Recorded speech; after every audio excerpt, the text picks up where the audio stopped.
L'Évangile de Luc, chapitre 20.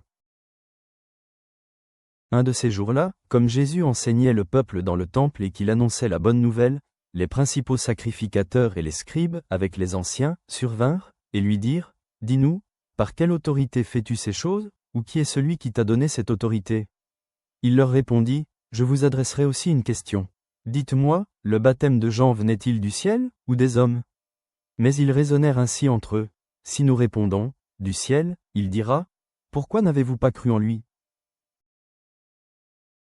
Et si nous répondons, « Des hommes », tout le peuple nous lapidera, car il est persuadé que Jean était un prophète.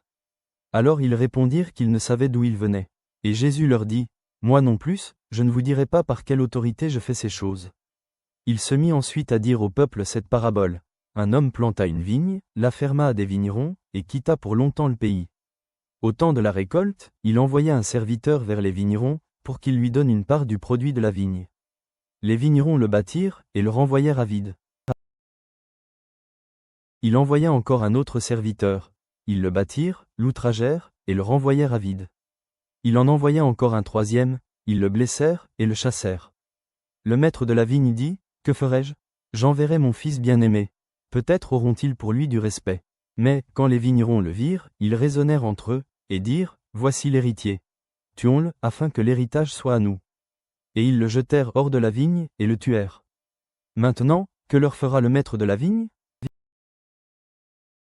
Il viendra, fera périr ses vignerons, et il donnera la vigne à d'autres. Lorsqu'ils eurent entendu cela, ils dirent, « À Dieu ne plaise. » Mais, jetant les regards sur eux, Jésus dit, « Que signifie donc ce qui est écrit ? La pierre qu'ont rejetée ceux qui bâtissaient est devenue la principale de l'angle. Quiconque tombera sur cette pierre s'y brisera, et de celui sur qui elle tombera sera écrasé. » Les principaux sacrificateurs et les scribes cherchèrent à mettre la main sur lui à l'heure même, mais ils craignirent le peuple. Ils avaient compris que c'était pour eux que Jésus avait dit cette parabole. Ils se mirent à observer Jésus, et ils envoyèrent des gens qui feignaient d'être justes, pour lui tendre des pièges et saisir de lui quelques paroles, afin de le livrer aux magistrats et à l'autorité du gouverneur.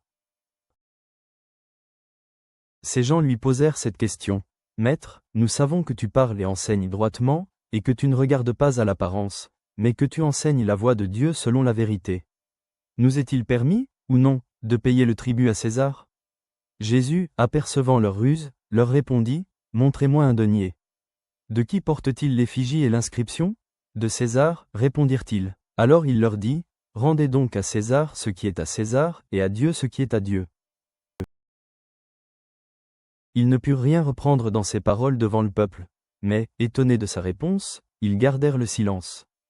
Quelques-uns des Sadducéens, qui disent qu'il n'y a point de résurrection, s'approchèrent, et posèrent à Jésus cette question. « Maître, voici ce que Moïse nous a prescrit. Si le frère de quelqu'un meurt, ayant une femme sans avoir d'enfant, son frère épousera la femme, et suscitera une postérité à son frère. Or, il y avait 7 frères. Le premier se maria, et mourut sans enfant. Le second et le troisième épousèrent la veuve.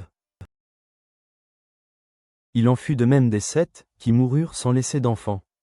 Enfin, la femme mourut aussi. À la résurrection, duquel d'entre eux sera-t-elle donc la femme ? Car les 7 l'ont eue pour femme. » Jésus leur répondit, « Les enfants de ce siècle prennent des femmes et des maris. Mais ceux qui seront trouvés dignes d'avoir part au siècle à venir et à la résurrection des morts ne prendront ni femme ni mari. Car ils ne pourront plus mourir, parce qu'ils seront semblables aux anges, et qu'ils seront fils de Dieu étant fils de la résurrection.